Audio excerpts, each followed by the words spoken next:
Welcome back to The Leftovers. Just a quick introduction from myself. We are looking at Beth's healing testimony. Not many people know this story, so we're really excited to share it with you. Claire will be joining us, if you didn't know, is Beth's mother, to tell this story of healing, which is very powerful. So I hope you enjoy it. I hope it stirs your spirits for the next few ones that we're going to have. And we'll see you again next week. Well, hello, my name's Claire. I'm Beth. We're not joined by Quill today. He's in the background behind the computer. Hello there.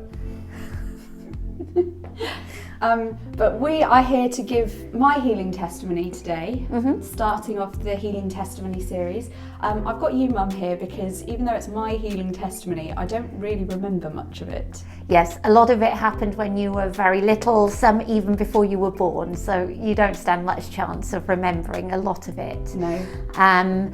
But you will remember the impacts of what happened. Yeah, there are some certain things that do stick out in my memory. Possibly the most random things, not the things that you'd think. But so yeah, we'll dive into this. Before we start, I just wanted to say that I don't really want to do this testimony. Don't really want to share this, but I feel like God's challenging me to for future glory as well as for glory now. And it's interesting, just even sort of writing down the timeline for this brought back instantly time is an amazing healer, isn't it? Because I just had forgotten the impact of some of the events that happened and just how tough it was. But yet at the same time, just how God was so involved in all the events that took place. So shall I kick off? Yeah, we're kind of skirting around the subject here, aren't we? So when Dwayne and I were first married, we lived in Texas. Fantastic place, great place to start. They breed cattle, a lot of cattle, but they breed it with growth hormones. So a lot of growth hormones are pumped into the cattle. And Dwayne and I were... living cheap. Yes, not rich. Everything we bought was value brand, the Texas version. So in that case, minced beef was very, very cheap because there was a glut of it in the land, and hamburgers or pasta, spaghetti is what we lived on because it was so cheap. And I remember when I was pregnant with Elizabeth reading an article about how scientists were beginning to relate the growth hormones that were being pumped into the cattle with repercussions that they were seeing in children. And so, you know, this is partly why they have their 7-foot basketball players and stuff like that, because of the growth hormones are coming through from the food into the humans, and they're still there, they're still growing. So the growth hormones are still impacting us. You don't just pass it out, you know, once you've eaten your hamburger, then job done. But those growth hormones then stay. So we were expecting our first baby, and it was very exciting and slightly terrifying time. And we had, shall I talk about the baby shower there? Yeah, you can. Yeah, so we had a big baby shower, as it was America, and that's what we did. And we had a baby shower, and the pastor's wife at the time, a lady called Linnell, had a prophecy for this baby, which I have to admit, being very spiritual, I kind of rolled my eyes at and just thought, oh, that was very nice, because everybody wants to say something nice about the baby that you're going to have, and just was like, yeah, well, we'll see. I'm quite sure she's going to be just a regular baby.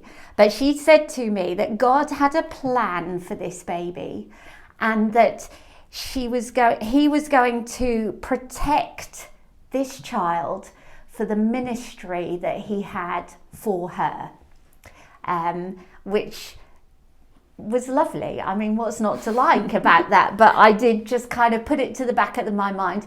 And it makes me wonder how Mary handled all those prophecies about Jesus at the time. Because, you know, it says, and Mary sort of like kept these things in her heart.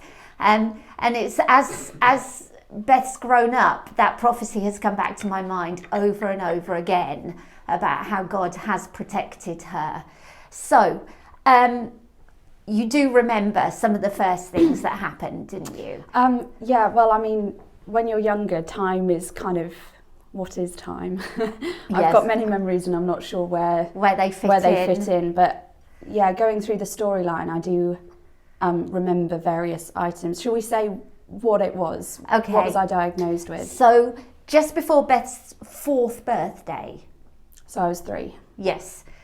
Borderline 4. I mean, it was about 3 days before your 4th birthday.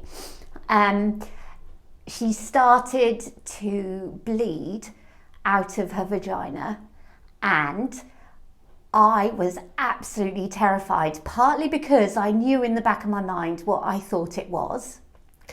And I just wasn't ready really to accept it. So, couldn't ignore it any longer. So being a great mum, I phoned 111 and asked what I do. This isn't an emergency, but... It's not really an emergency. I hate going to the doctor's office. We'll put it off as long as possible. So I called 111 and they basically just told me to grow up. That I was making it up and that it would be something like maybe you'd just fallen over and had a bump. Right. And I knew it wasn't that.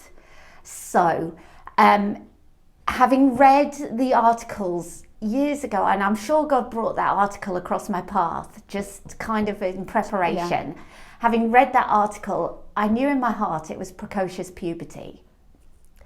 You were already developing breasts at the age of 3, 4. I knew I couldn't ignore it any longer. So I took you to the local GP because this was a proper period. There was nothing I couldn't ignore it. So I took you to the GP. The GP referred you to the hospital and we went. In the meantime, I'm trying to find sanitary products that fit a 4-year-old. Mm-hmm. So bikini thongs, like pads. I bought several of and we just used those. Yeah. There was nothing else. What could I do? I remember the tiny little panty liners that I used to use. Yeah. Because that was all I could find that would actually fit inside 4-year-old knickers. Yeah, and at the time I remember being in reception where obviously they don't have sanitary disposal units in a reception toilet, and being there with my reception teacher and she telling me just flush it. Because there's nothing else we can do. I can't put it in a bin or anything. Which is why when I flushed it at home, you told me off. But I was like, but I do it at school. Well, that brings us into talking about the school. So you went to Bicknold. Here in Norwich. Here in Norwich. At the time, the head teacher was somebody called Janet Wright. And not knowing what else to do, but I couldn't just deal with this at home. This could no longer just be between sort of me and you. So I had to go in and I booked an appointment with the head because I didn't know what else to do, and explained what was happening as best I could. Now, the school were absolutely incredible. The teacher, so you were in Mrs. Lamb's class, weren't you, initially? About to move up to reception. Yes. So when this first kicked off, it was the end of your nursery year, and you were about to go into reception, and they put you in Mrs. Ryan's class. Mrs. Ryan will always have a place in my heart, and Mrs. Lamb, because they were so practical, so down to earth, exactly what we needed. And so I used to take you into school. I used to have a box of sanitary towels at school for you. They allowed you to get changed for PE in the toilet, because at that point everyone had to wear vest and pants and do PE in the hall. They allowed Beth to get changed in a toilet separately from the rest of the class. And not wear my vest. And not to wear her vest. So talk about, what do you remember? Well, yeah, I remembered, like I said, being in the toilets and not knowing what to do with my sanitary products. But apart from that, I don't really, at school, I don't remember really anything being different. I just thought it was normal that I went to go change in the toilet whilst everyone else changed in the classroom together. Just thought that was normal. And that was a testimony to Mrs. Ryan and Mrs. Lamb. They treated it as if it was no big deal. Because I do remember when we moved to school in year 3, I had a teacher who wasn't so... No, I remember me being made to feel like I was different from her and embarrassed about what was happening. She was not pleasant and not kind. Yeah. And that was a very... I struggled because we were so used to Mrs. Lamb and Mrs. Ryan, but not just them, subsequent teachers that you had. So year 1 and then year 2 didn't bat an eyelid, and it was just what the school policy, what you did, and off you went. And it just felt normal, whereas when we moved school... We moved school, and the school will remain nameless, but it was... You were not allowed to get changed outside of the classroom, and I kicked up a fuss until you were allowed to. Yeah. But and it I was remember seen as being... Yeah, one time getting my period without knowing that I was going to get it, and having to go to the teacher, and she just gave me the lost property and made me put on someone else's pants because that was all she could do. So I just had to wear lost property pants. And I just was like, oh, this feels like I've done something wrong. I know. That I have to wear someone else's knickers. I can't... Well, God was very good to us with Bignold and the staff there. And because by that time I knew what to do. Yes. And so I wasn't trying to figure it out whilst having to put up with a teacher. Yes. So yeah, I knew what I was doing by that point.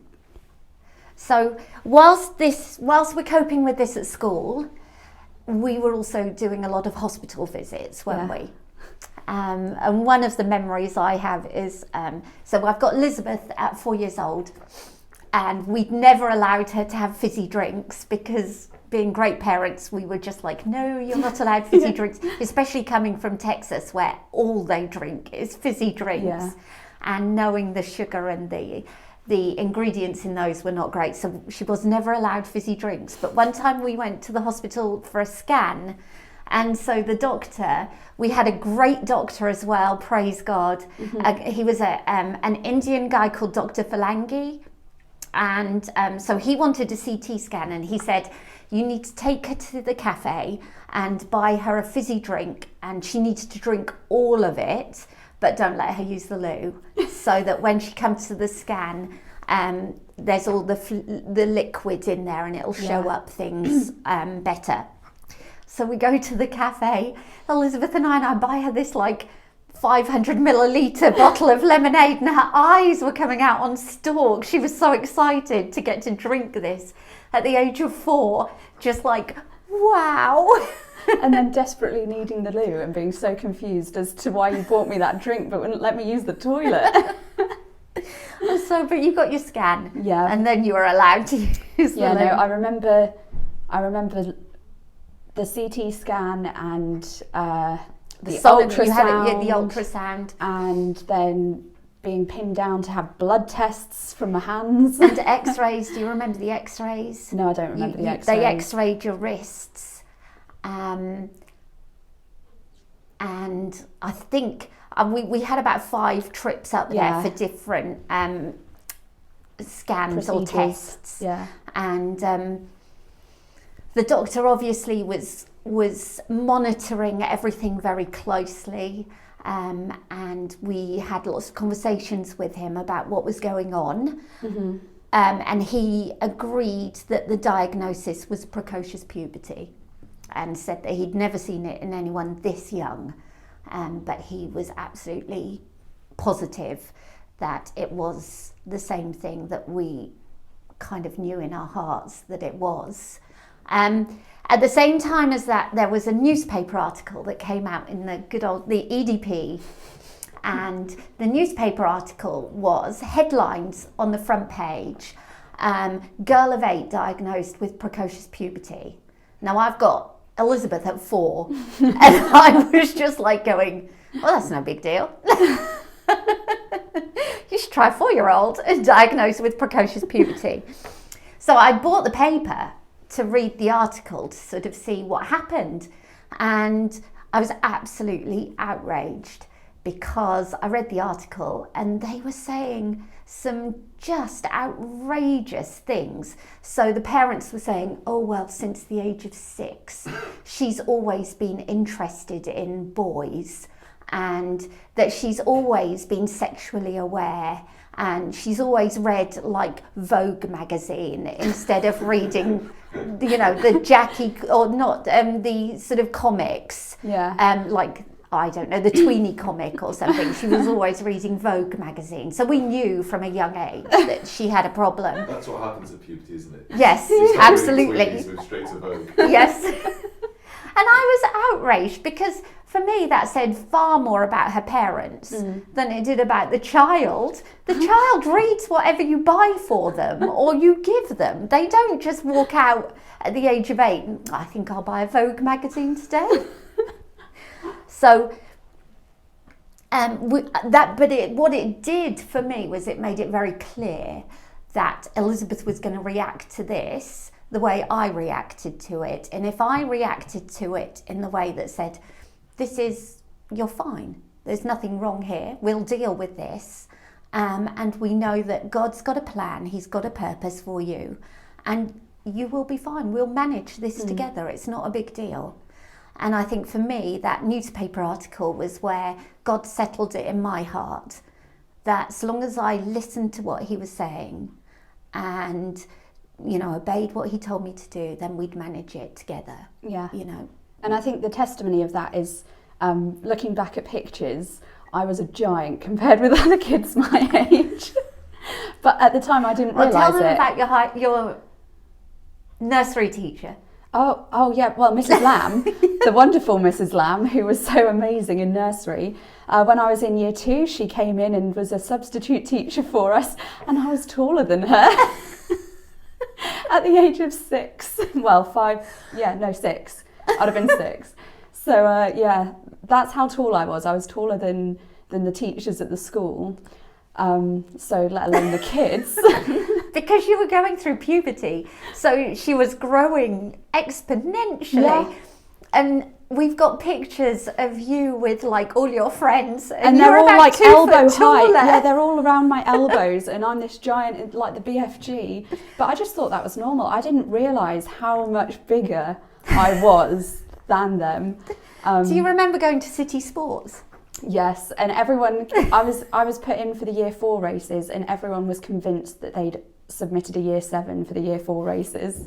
I know, but you weren't stood next to the mums who were saying, I don't believe she's that age, look at her. And they were like, that school's outrageous. And I'm like, actually, that's my daughter, and I can guarantee that she's only 7. Like, but you were nearly as tall as me, and it was just like, you were 7. Yeah, but I just thought that was normal. I mean, the school loved it because you won everything. You blew everyone out the water at the City Sports. And then everyone else caught me up later on. Yeah, and they then, did. Didn't last long, did it? It wasn't quite as fast as I used to be when one of my strides was 3 of theirs. But it was a great moment. Good victory. Great memories. So yeah, but I mean, I was going through puberty with all those emotions and everything.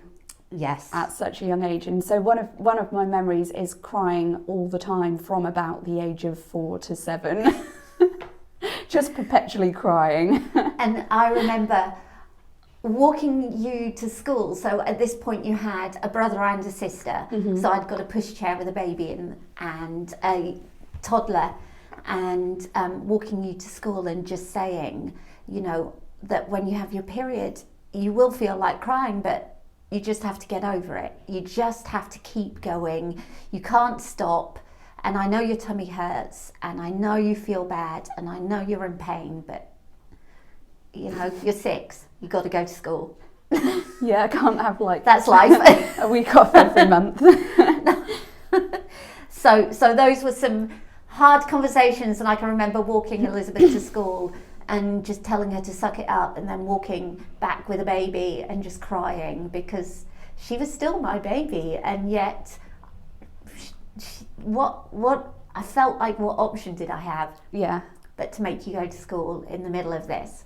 So when we were in the hospital and you were having your wrists x-rayed, the reason was they were looking at the density of your bones.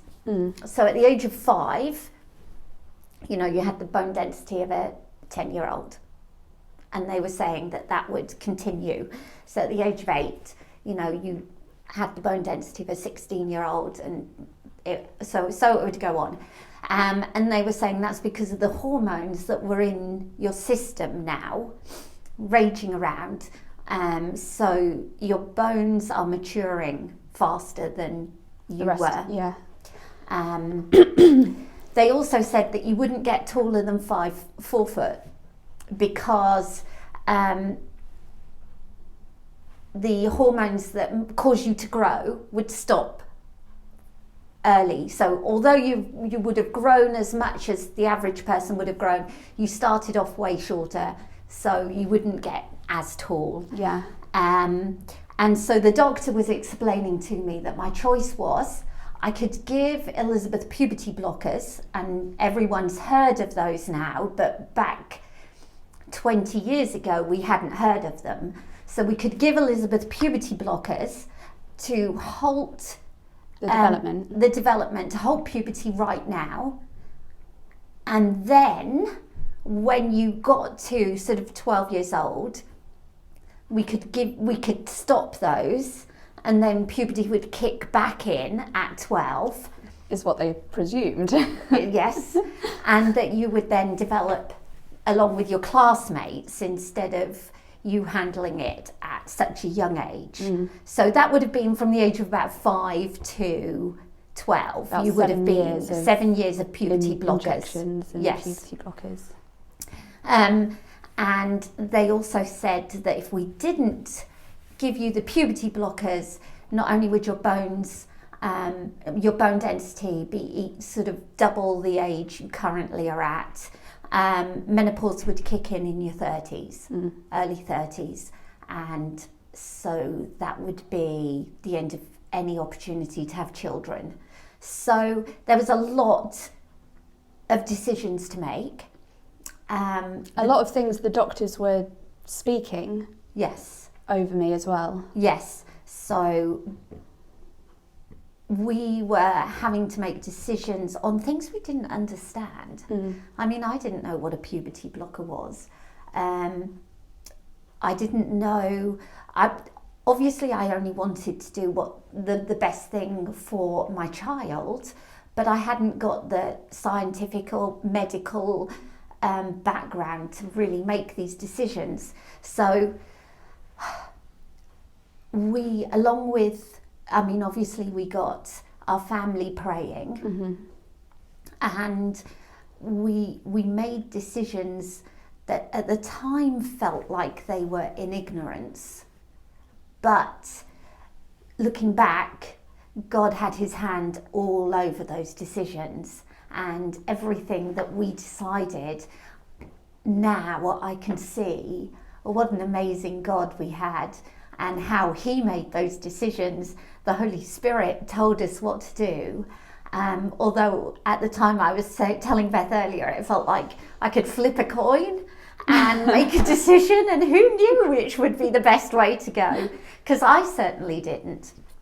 So with obviously with your father's consideration and agreement, we chose not to give Beth any medical treatment for this.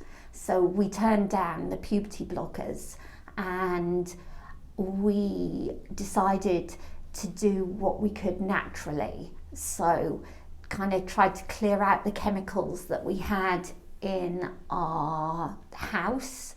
So this was back in the early 2000s, Yeah. wasn't it? So we were getting rid of a lot of the cleaning products we had, a lot of the products in the bathroom. I was going through everything and chucking out anything that had a lot of chemicals in, and then also in the food that we ate. We, particularly with the meat, in light of what I knew from that original article, we got rid of any meat that wasn't organic.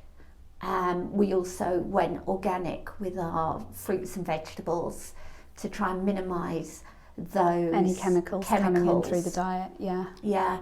So although we didn't have a lot of money, we ate very healthily for the day. And we were very, very, we thought very carefully about what we ate and how we ate, and what we gave you in particular, but also then Becca and Johnny benefited from that thinking.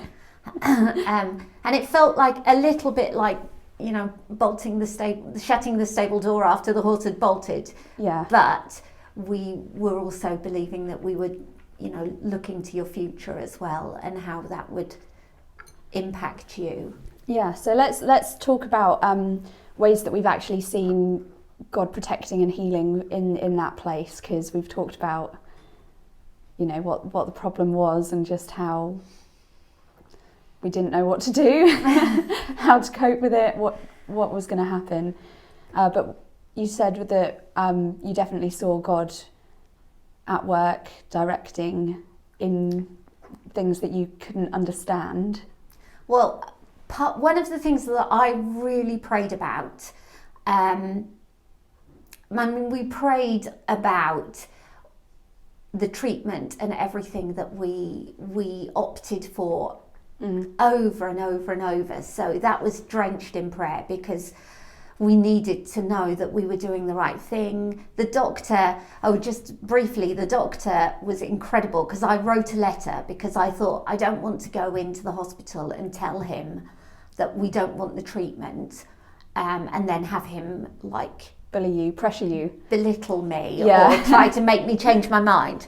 So I wrote a letter, and I got an amazing letter back from him telling me that he would support me in that choice, and that if I ever changed my mind, he would like to be our consultant again, but he totally understood, which I thought was incredible coming, because I was like, well, he's going to tell me I'm an idiot. But he didn't at all. Yeah. And I felt that was really God saying, this is my decision, this is the way I want you to go. And I can remember rereading that letter so many times and just thanking God that he'd sort of confirmed that we'd made the right choice in the way that the doctor responded. Another way that God protected you was my mum, your grandmother, your Nana. Yeah. She was adamant. The minute she heard that you would be lucky to get to 4 foot, she was like, my prayer mission is to get Elizabeth to 5 foot. So she was adamant she wasn't going to have a granddaughter that was 4 foot tall. She was going to have one that was a ordinary height. And she prayed for years for your growth. And when you got to 5 foot tall, she and I went out for a celebratory coffee because she felt God had answered her prayers and got you to 5 foot. I don't remember how old you were when you got to about 5 foot. I don't remember. Who knows? But we went out I and was celebrated. It was definitely before I was 8, because I've been this height since I was 8. Yes. So we did have celebratory lattes. And I think that's hilarious, because one of the things that you tease me about is how short I am, isn't it? Yes. But I you could are be a over lot 5 shorter foot now. I am over 5 foot, 5'3". Yes. Just those 3 inches in my mum's opinion, Of excess. every single inch was such a gift from God. Yeah. And so those 3 inches are important. They are. Another way, because the doctor had said that you would probably hit your menopause by the time you're 30, another way that I felt God answered prayer was when you came back at the age of 20 and told me you were engaged. Well, 19. I was engaged. And so you were like, how would you feel if I told you? and Dwayne and I both looked at each other and we were like, well, we've kind of been waiting for this. What took you so long? I was like, she's going to say I'm too young. She's going to be like, why don't you wait? And you were just like, yeah, we knew you were going to get married young. Because I was just like, if she's going to have children, then she needs to get married young. So that it's just, I knew you would. And so none of us were surprised. And we were all just, yeah, this is God's plan. So you got married at the age of 21, and Nana and Pa and Dad and me were just, we knew God was in it. Yeah. And we knew it was absolutely the right thing for you as part of your sort of next step. You did question the choice of guy, though. Well, but for me, the very biggest thing that I knew God had protected you happened a lot more recently.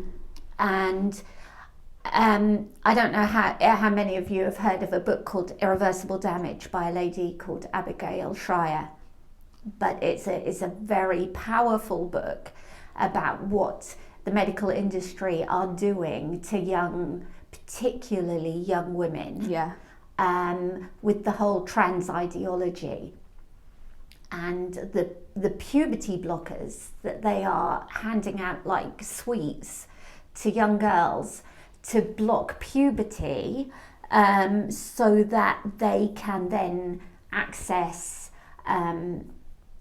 trans surgery or even if they say you just need longer to make a decision. Yes. They say you can just have some puberty blockers until you've decided whether you want to go through puberty or not. Yeah. And I was listening to this book. I had it on Audible and I was out listening to the book. And she was talking about some of the puberty blockers that had been prescribed for one particular case study she was looking at. And you could have knocked me over, because I sat there and it was like that word just rang such a bell in my head. And I knew that was the puberty blockers that they had tried to offer to you, that I had prayed about. And what did I do? And then she went on to talk about the harm that these puberty blockers are doing to our young girls. And it just impacted me so strongly that God had saved you from taking these. And the Holy Spirit had stopped us from giving them to you, and that was God's goodness. And I'm still slightly in awe of what God did, because I just think I had no understanding, I had no knowledge about what these things would do, and yet God cared and protected Elizabeth enough to tell us no. And I felt like I was making decisions in a fog, in the dark. I didn't understand, and yet God was in it so clearly. And looking back on it, having the information that I have now, what an amazing God. Yeah. And that when we make decisions, even when we don't understand the information or the decisions we're making, God can use that. In our ignorance, he can use that, because our heart was to get it right. Yeah. Our heart was to do the right thing with and you God. were seeking God, not just... Yes. And we were asking him for wisdom with every decision that we were having to make. And, we were praying and fasting before we were making those decisions. As is our habit and practice, any big decision in life that we have to make, we were praying over and fasting. Me and your dad together, along with your grandparents. Yeah. And so then you just have to trust your gut and believe God's in it, and 20 years later, it wasn't until 20 years after we made those decisions that God showed us just how right they were, and just how he was in the middle of all that we were coping with, that we were living through. We were trying to do it righteously, and amazingly, God was there with us, and it was so exciting. When I heard that, it blew me away. And listening to that book, it was one of those moments where God just revealed himself and what he'd done. And it's not a Christian book. No, it's not. So it's not like they were trying to find viewpoint. Yeah. But it's just written sort of like trying to lay the facts out. So that people who take these puberty blockers understand the reality of what they're doing. Because one of the things is that they said that the puberty blockers, even though they say that there's no harm, it's reversible. One of the things that they were saying was that even just after a few months, the result is infertility. Yes. And so for me, at the moment, one of the things that we're praying about is Gwil and I having children. And I think this is a testimony of the ways in which God has protected from that. So at that age, I didn't know what was going on. You didn't know what decisions to make. And yet I could be completely infertile after 7 years of puberty blockers. I know. And yet we're here. You know, the doctors are saying I could be going through menopause at the age of 30, and yet God's protected me from things in the past. From each of those other things that they said would happen, I believe that, you know, God has completely protected you from. So one of the things we're doing is I want to give this testimony now, so that we're still holding out for that final evidence having children, so that when we do have children, it's not just another, obviously, it's lovely that you have a baby, but it's even more glory to God that having come through this story, we then have a child as, you know, as a testimony to God's goodness. Absolutely. And that prophecy that God said he would protect you for a ministry. So, you know, I believe that there will be children, and that God will follow through on that, because he's followed through every other step of the way, which has been interesting. It's been an experience. It's been a wild 20 years. Yes. It's been, I mean, I was telling Beth almost earlier that it's been, you forget just how tough each step was until you go back and revisit it. And so you forget also just how real God was in the middle of it until you go back and just, it's like that Ebenezer that you put up just to remind yourself of the goodness of God. God has helped us. Yeah. Well, I definitely feel like it's a reminder for us, as well as being able to encourage and point other people to God, just to be able to go back. Because a lot of this story, I've lived through it, I've experienced things, but I've been kind of shielded from a lot of this. And that was our intention was that you would have a normal childhood. You were not going to turn out like the girl in the newspaper article. Reading Vogue at the age of 8. To be honest, I don't think I've ever read Vogue, even by the age of 25. I think it's mainly adverts. It's a bit boring, really. Yeah. So, yes, well, thank you for giving my testimony. You're welcome. And I think you're going to be back on with your own testimony soon, aren't you? End of December sometime, I think I'm on. Yes. Brilliant. Well, thank you everyone for listening. I know it's been a long one, and it's going to be something that you've probably never heard of before. But we just pray that you just see how amazing God was in it, and how his protection and his healing has just bookended my entire life, really. Amen. So thank you.